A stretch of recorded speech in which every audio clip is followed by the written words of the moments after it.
ኢትዮ ኤፍኤም 107.8 የኢትዮጵያውያን For people living in southern Lebanon, that means life is still taking place under Israeli occupation. በመካከለኛው ምስራቅ ለወራት የቀጠለውን ደምና እንባ ለማቆም ዲፕሎማሲያዊ ጥረቶች ቢቀጥሉም በመሬት ላይ ያለው እውነታ ግን አሁንም አስፈሪ ሆኖ ቀጥሏል። በአሜሪካ አሸማጋይነት የእስራኤልና የሊባኖስ ከፍተኛ የፖለቲካና ወታደራዊ አመራሮች በጣሊያን መዲና ሮም ለሰባተኛ ዙር ድርድር ተቀምጠዋል። ድርድሩ በደቡባዊ ሊባኖስ የሙከራ ቀጠናዎችን በመፍጠር የእስራኤልን ጦር እንዲወጣና የሊባኖስ መደበኛ ጦር ቁጥጥሩን እንዲረከብ ያለመ ቢሆንም በሁለቱ ወገኖች መካከል ያለው ልዩነትና የቀጠለው ጥቃት ለስምምነቱ ትልቅ ፈተና ሆኗል። ኢትዮ ተንታኛችንም አልጀዚራ ላይ ሀተታዋን በዝርዝር ያስነበበችውን የፕሪያንካ ሻንካር ክታብ ላይ አተኩሯል።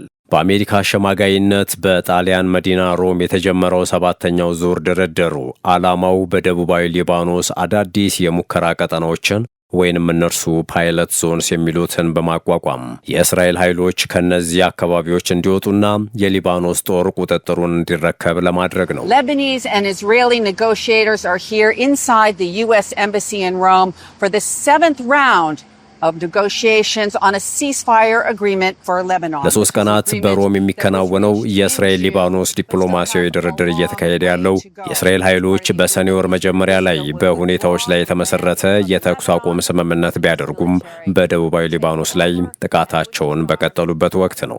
በፈረንጆቹ ሰኔ 26 በአሜሪካ አሸማጋይነት በተደረሰው የዕቅድ ስምምነት መሰረት በኢራን የሚደገፈው የሂዝቦላ ቡድን ትጥቅ እንዲፈታ በሚል ቅድመ ሁኔታ እስራኤል አሁንም ይዛቸው ከቆዩት ሰፊ የደቡባዊ ሊባኖስ ግዛቶች ለመውጣት ተስማምታ ነበረ።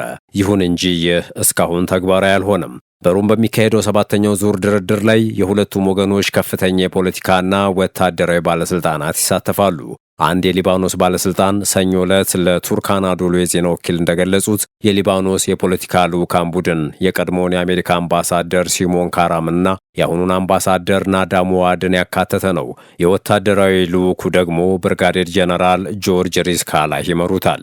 እስራኤልና ሂዝቦላ ወደ አሁኑ ጦርነት የገቡት ከአውሮፓውያኑ መጋቢት 2 ጀምሮ ነው። እስራኤል የሊባኖስን 1/5 የሚጠጋ ግዛት ተቆጣጥራለች። ውጊያው ከተቀሰቀሰ ጀምሮ ከ4000 በላይ ሰዎች ተገድለዋል። ከ1 ሚሊዮን በላይ ሰዎች ደግሞ ከቤታቸው ተፈናቅለዋል። የእስራኤል ሊባኖስ ስምምነት የሊባኖስ ጦር በሁለቱም የሊባኖስ ግዛቶች ላይ ሉዓላዊ ስልጣኑን መልሶ መቆጣጠር እንዲችልና መንግስታዊ ያልሆኑ ታጣቂ ቡድኖች በዋናነት ሂዝቦላ ትጥቅ እንዲፈቱ የሚል ደረጃ በደረጃ የሚከናወን ሂደትን አስቀምጧል። ስምምነቱ እስራኤል ከያዘቻቸው ግዛቶች ሙሉ በሙሉ እንድትወጣ በቀጥታ አያዝም። ይልቁንም ቀስ በቀስ ዳግም ስምሪት እንድታደርግና ለሙከራ በታቀዱ በሁለት ቀጠናዎች ውስጥ የሊባኖስ ጦር የጸጥታ ኃላፊነቱን እንዲረከብ ይላል። የእስራኤል ጠቅላይ ሚኒስትር ቤንያሚን ኔታንያሁ በወቅቱ በሰጡት መግለጫ ሂዝቦላ ትጥቅ እስኪፈታና እስራኤል ላይ ያለው ስጋት እስኪቆም ድረስ የመከላከያ ቀጠናውን እናቆያለን ብለዋል። በዚህ ሰባተኛ ዙር ድርድር ሊባኖስ እስራኤል የምትወጣባቸውን አዳዲስ የሙከራ ቀጠናዎችን ትጠቁማለች ተብሏል። ይህም ከሊታኒ ወንዝ በስተደቡብ የሚገኙትን ቢንት ጂቤልን ወይም ኪያምን ሊያካትት ይችላል። የወታደራዊ ልዑኩ የሊባኖስ ጦር ዛውታር አልጋርቢያ በተባለው የመጀመሪያው የሙከራ ቀጠና ስለሚሰፍርበት ሁኔታ ካርታዎችና ሰነዶችን ያቀርባል ተብሎ ይጠበቃል። ድርድሩ ቢጀምርም እስራኤል ጥቃቷን አላቆመችም። ማክሰኞ ዕለት የእስራኤል ኃይሎች በያሩን፣ አርኑንና ቢንት ጂቤል ከተሞች ላይ የፎስፈረስ ቦምቦችን መጣላቸው ተዘግቧል። ይህም ከፍተኛ የቃጠሎ አደጋን አስከትሏል። በተጨማሪም በታሪካዊው ቢፎርት ካስል አቅራቢያ ጥቃቶች ተፈጽመዋል። የሊባኖሱ ፕሬዝዳንት ይህ ጥቃት ከድርድሩ በፊት አሉታዊ መልእክትን የሚያንጸባርቅ ነው ብለዋል። የድርድሩ ቀጥተኛ ተሳታፊ ያልሆነው ሂዝቦላህ ግን ሂደቱ የጣመው አይመስልም።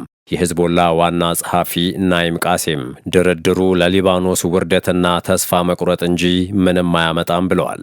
ይሁን እንጂ የሊባኖስ ጦር ከሊታኒ ወንዝ በስተደቡብ እንዲሰፍር ድጋፋቸውን ገልጸዋል።